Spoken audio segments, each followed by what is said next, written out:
Mr. Iaquinta? Yo! This is my guy. Hi, buddy. It's Matt and Jim. How are you? I'm doing good. How's everything? We're doing great, man. Hey, is Aljo out there with you yet? Aljo's here with me. He came out, That's a dangerous duo right there. Imagine those guys in a dark alley. So are you doing anything in Nashville? Going to, what's that? Are you going to do anything in Nashville? There's so many, like the Johnny Cash Museum. There's a lot of shit there to see. Yeah, we actually just are we on right now? We are, yeah. Fuck yeah, we are, Raging Al. Hell yeah.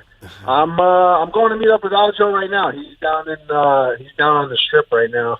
I had to do a bunch of interviews and stuff, but yeah, I'm definitely planning on checking out everything around here. Everyone's like, "Oh, when you're fighting again?" I'm saying fighting in April in Nashville. They go, "Nashville, oh, it's sick. You're gonna have a great time. There's bachelorette parties and everything. It's supposed to be pretty cool, so I'm looking forward to checking it out." Did you say bachelorette parties? Yeah, what are you going to do? Just walk in on a bachelorette party? That's what they say. Yo, Al, let's play with that, man. Find some bachelorettes and get Longo to pop out of a cake for him or something. We'll tell them it's going to be either you or Aljo. They'll get excited and they'll go, "Why is the cake so huge?" And all of a sudden, Zip! Come here, bitches. That'll be great. What the fuck am I talking about? Hell yeah. But listen, I think Ray's coming out. I'm coming out tomorrow also. By the time people are listening to this, it's going to be, I'll be there Thursday. So this is exciting, man. Nice. Are things in walking distance, or how is it to the hotel and everything? No, it's a little drive. All right. But not too far, not bad at all. There's a lot of traffic here. There's getting to it, it's like a half an hour maybe, I guess, but it's not too bad. Now, I know you, and you like to like when you were in Australia, you fought over in Australia, you stayed for an extra 2 weeks or whatever it was, or was it longer? No, it was the same thing. I'm gonna stay a couple days, but I'm not gonna stay too long. I gotta get back home. I got some stuff I gotta take care of with the real estate and everything. So you'll stay and just sightsee a little bit. I really like that. Good for you. You're like enjoying life. Yeah, that's one of the really great things about fighting. There's so many good things, but one of the really, really good things is that I fought all over the world in places that I probably never would have went to, and they kind of, it's not that they force you to go, but they decide where the fight is, and you just kind of make the most of it. Nashville seems pretty cool, so that's definitely what I'm going to do. And you stay after because you can enjoy it more after. You can go out and enjoy some of the local food, have a drink. There's not the pressure of the impending fight. You can actually just kind of let it go and have fun. Yeah, like I'm going to meet up with Aljo now, and he's with a couple people that we know down here, and they're all going to be drinking and eating good food. I'm going to kind of be sitting there watching them, but it's still fun to do that kind of thing. You kind of see it, but then once the fight's over, then you get to really enjoy it, and that's what I'm looking forward to. Well, who's going to stay there with you? Are you by yourself? Will you do these things solo, or will you have a friend come, or what are you going to do? I'll do it solo. I'm cool with doing that. I like doing that, but this time is a couple of my buddies from back home are coming out. It's his birthday on Sunday. Okay. So we'll do a fight on Saturday and Sunday, celebrate the birthday and get Whose crazy. Whose birthday? Give him a shout out. Anybody I know? Tim Murray. All right. Mulcahy's his father's the owner of Mulcahy's. Get out of here. He's a good dude. Yeah, good guy, great guy. So we're gonna have a good time over here for sure for his birthday. I can't understand hanging by yourself. Like I'm so weird. Like I eat by myself, but you'll stay in a city by yourself and just explore it. Yeah, kind of just wander around. Sometimes you meet people. You never know what's going to happen when you're by yourself. It's kind of like a solo adventure. And with the fighting and stuff, it's easy to meet people. You just kind of, if you wander into a gym, people kind of know you. You'll ask them where the good spots are. Sometimes they'll show you around, and it's a good way to get right to the source. You find where the good spots are, where the good places to party and stuff like that. When I was with who was fighting in Denver when we were there? When was that? Aljo. Oh, Aljo was fighting in Denver, man. Yeah, and I was out there and hanging out with Rage and Al, and after that he went right from there over to Australia for like 2 or 3 weeks. No. Yeah, I went home for like a couple of days. Actually, one day. I went home for a day, and then I went out to Australia to teach some seminars and by stuff. himself. It was, I was in a kind of like a stale state. You know, I didn't have a fight lined up. Yeah. The real estate was kind of like a dead period. So I was like, I'm going to get out of here. I'm going to go to Australia. I set up some seminars to kind of make the trip pay for itself. That's awesome, man. And I just explored that place, man. Yeah, it's cool. That's really so good. cool, man. I would criticize that if I hadn't booked gigs just because I wanted to have sex with certain people. But I've gotten on planes for that. So yeah, I definitely get it. Yep, that's fucking great. Raging Al's he's got no problem, and he looks like he could be in a boy band, and he's a dangerous motherfucker. He has no problems in that department. Raging Al. Let me ask you. It's good, man. So Al, the beach for you growing up, the beach is a fun place where you're comfortable. Yeah, the beach is definitely.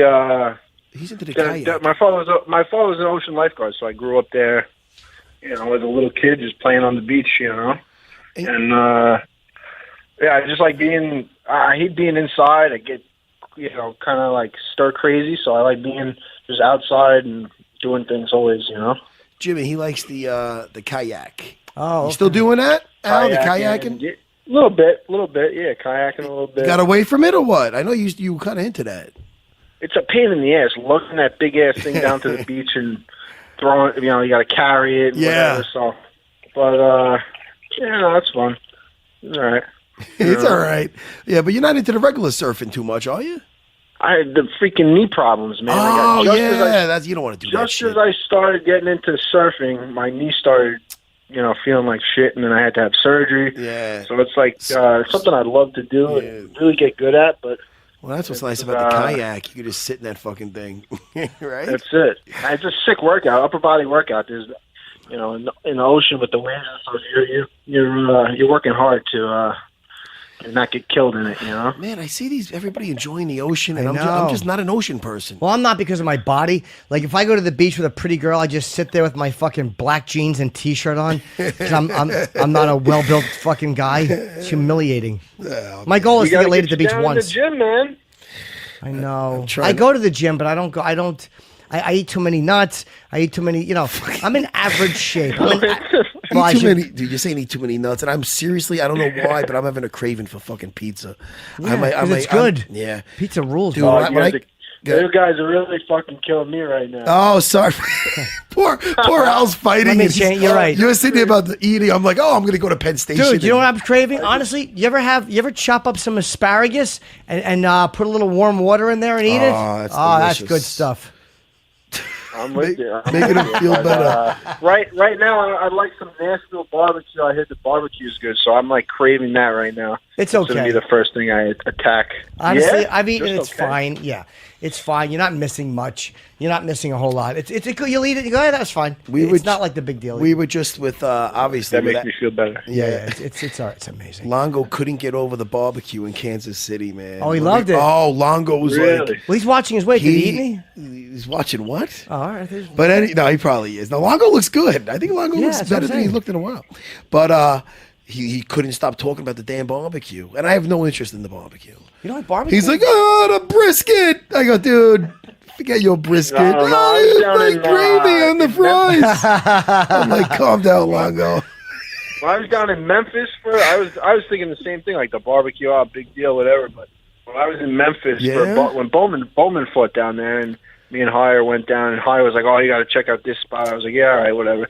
We went, and oh my God, you could just tell there's like history in the food. They really care. It's like the place has been there forever. It's family owned. I forget the name of it, but it's like one of the top 2 spots, in Memphis with the barbecue. So I'm all about that kind of stuff. Hey, when you get back for the victory party, did I ever tell you about me and Longo went after Wisbicki passed away? That was depressing. But you remember? Do you know Wisbicki? I don't. Not you, Jimmy. You never met Wisbicki, the big tall guy? I've met him maybe once, but I've heard all the stories. It's a shame. I feel like it's horrible that he passed away, but listen to me. We went to this place, Eddie's. We know it's hard. Chris, the producer. I was wondering if this is where this is Listen going. to me, Al. Raging Al, we got to go to this place. It's called Eddie's in New Hyde Park, and it's the original place of the bar pizza. Oh God, it's so good. It's so good, and they have a meatball. It's like homemade. It tastes Eddie's, like Eddie's Pizza. Eddie's from New Hyde Park. You heard of it? Yeah, I know. I've been there. How did you go there? on Hillside Avenue. It is. It is. We apologize for Matt being so grief-stricken. How do you know? How do you know about that place? I used to like live right across the street. I was at that other gym years back. Shit! That was right there on Hillside. That's a little hidden. That's a little hidden gem. That place. It is. It looks like a bar, and then like you go into this other part, and all of a sudden you're in a time warp. It's almost like an old diner, kind of an old diner pizzeria kind of spot. That's sold. We're going. Me, you, and Aljo and Weidman. Hell yeah! All right, we'll bring Longo. No, of course, we'll bring Longo. He's paying. We're doing that when you get back, buddy. I like the way we just made those. I'm down. I haven't been there in years. Oh, sure. 100. I've been promising Aljo. We've been always saying, "Oh man, we got to go to Domenico's." Forget that. We're gonna go there when you're back. Nice. All right, I forgot we're doing a show. That's all right. It's interesting to hear. I just remembered. All right. So you're fighting Diego Sanchez this Saturday. That's a tremendous fight. How do you deal with a guy like Diego? What's? I mean, again, I know you don't want to give away your game plan, but how do you deal with a guy like that who will stand there and bang if he has to? I mean, he'll stand there and bang if he has to. That's his MO. I think that's his goal, is to make it a war, get me out of my game plan. The guys that he's beaten are guys I'm pretty sure Gilbert Melendez still won the fight, but I remember Gilbert Melendez he was calm, he was cool, he was picking his shots in the first round, and he was looking like an all-star. And then Diego started getting bloody, and Diego started, kind of taunting him, saying, "Come on, let's go, let's brawl." And he kind of agreed to this fight where they're just swinging leather, and no one can really tell what the hell's going on because they're just beating the hell out of each other. And it was fight of the night, and it was like a close fight, and Diego thought he won, but if he would have stuck to the game plan that first round and kind of Miles Jury, no one really talks about that fight. Miles Jury just moved around, picked his shots, made it look easy, and I think those are the fights where Diego's going to have trouble, where you're not engaging in that crazy all-out brawl. I forget where I heard it was like two guys yelling at each other from across the street. They both look like idiots. You can't tell who's right or wrong because they just stand there screaming at each other. But if one guy's, he's calm, he's cool, he's explaining himself, he looks like the guy that's correct, and usually he is. So that's what I kind of think how I want this fight to go. I don't want to be, out there swinging leather, just crazy, because anyone could do that.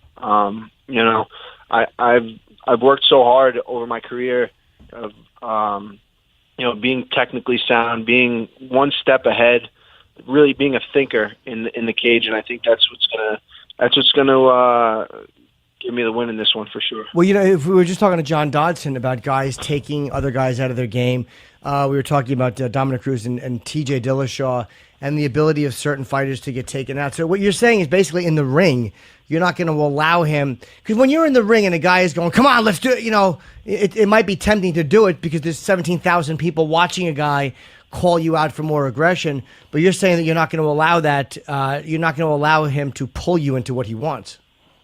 Exactly. I have just my goals as far as what I want to do in this fight, and I'm sticking to it. I'm gonna. I just really want to make it look like I'm the younger, faster, stronger guy, more technical, and I'm going to just try to make him look like he doesn't belong in there with me. I know he's going to be there the whole time. I know he's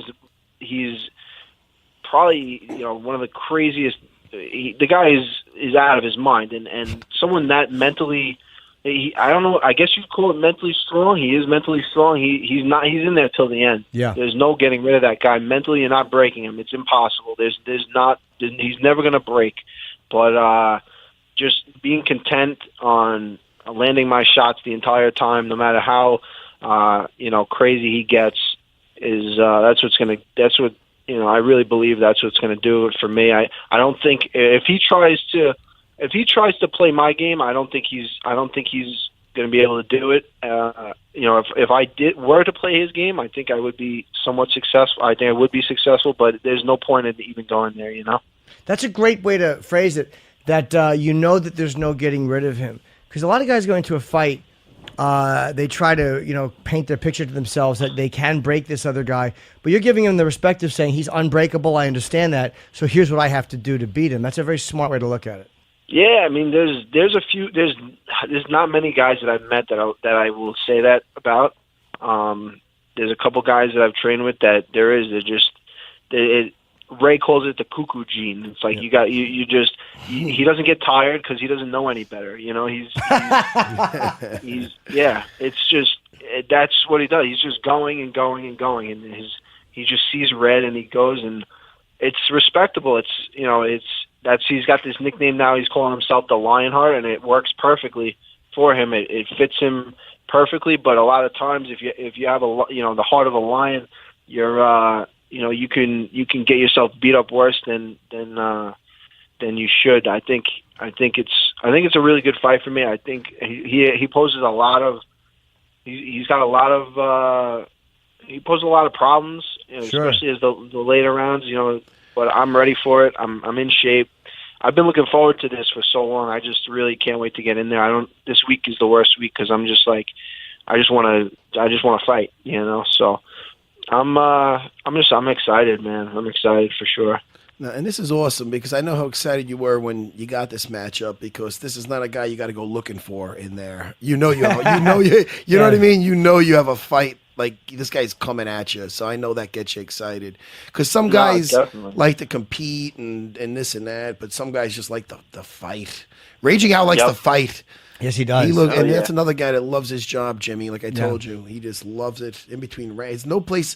There's certain guys when they're in there, I feel there's like no place they'd rather be, and that's you could say that. It's easy to say that, but for you to mean that is such a rare thing. Raging Al wants to be there. Right, Raging Al, am I lying? I feel you want to fucking be there. Definitely, I want to. I've been wanting. It hasn't felt the same since I haven't fought in a while. I definitely can't wait to get in there. And like you said, I feel at home when I'm in there. I put in the work. I put in the work my whole life. I've been in. I started out wrestling, and got into this. It's been years in the making. So I feel like, this is a guy that I've seen since I've been looking out, for I've had my eye on Diego Sanchez as an opponent. When I was in high school, it was like I was just getting into the Ultimate Fighter, and I see this guy, this crazy, lunatic that's just winging punches, and this guy's out of his mind. So he's been on my radar longer than I've been on his, and it's gonna be a cool thing to get in there and mix it up with him. He's lost, I think, 5 out of his last 9 fights. So he's definitely beatable. But I think that you're approaching it really, really smart by knowing that this guy is impossible to break mentally and that you just don't let him trick you or suck you into it with ego to doing what he wants you to do in the ring. Yeah, from what I've seen, that's the way to beat him. I've watched a bunch of his fights. I've been watching him forever. And I think it's going to be a good one. It's definitely going to be a good fight. I mean, they made a co-main event, man. I didn't even know that until I looked at it. I'm like, that's awesome, dude. They know what they were doing with that. Yeah. It's definitely shows a lot of respect that I've been out, 2 years and still getting a co-main event slot. So that's really cool. And an opponent like that, it's got all the makings for a great fight. Let me ask you your take on this, Raging Al. Jorge Masvidal is, you defeated him, and now he's going to be fighting Damian Maia in May. What do you think of that matchup? How do you think that's going to go? I don't know, man. Masvidal's his wrestling's really good. He's definitely. I was shot him a couple of times, and he's strong. His legs are strong. His defense is strong. And now up at 170, he's gotten even stronger. So. I think if it stays on its feet, Masvidal he's gonna take it. But Damian Maia has been a technician at just taking guys down and I think he's gotten hit less than 10 times in his last 5 fights or something crazy like that. So he's due. He's due. He's due. Maybe. Yeah, he's really something, and he is big for that weight, though. Al, you got to remember he used to fight at middleweight. So Jorge fought you. He fought you at 155. So now, of course, he could walk around a little bit closer to weight and this and that. But he's also fighting. Maia is big, man. For 170, he's a big dude. I'm really, really interested to see if Masvidal could hold him off. You know what I mean? And if he does, I don't know. Is this going to be a main event though in that card or no? Do we know? No, I think it's on the main card. It's on the main card, but Dallas it's card. Oh, it's on the Dallas card. So Probably it's the third or fourth I think fight. a 3-round fight definitely plays better for Maya. You know, to try. Maya. Okay. Well, I think so. Only because I think he could put a lot of pressure in trying to force the grappling. Where in a 5-round fight, if Masvidal is able to hold him out, Masvidal's got an amazing gas tank where he could maybe pick him apart in later rounds. Where he's not going to have that luxury now in a 3-round fight. Yeah. Well, no matter how it goes, I hope.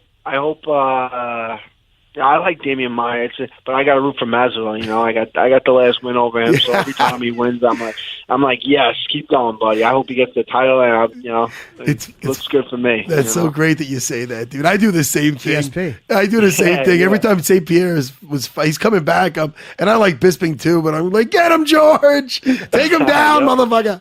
Yeah, it's funny. Every time they win, it's like another notch in your belt. You know, it's good. Man.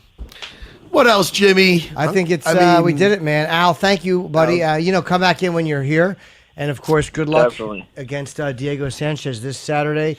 It is the co-main event, Swanson versus Lobov this Saturday, the 22nd, 10 o'clock. It's on FS1 free and live, and it is from Nashville. And have fun after the fight, man. And we'll see you as soon as you're back. I'll be seeing you sooner than that. I'll see you Jimmy.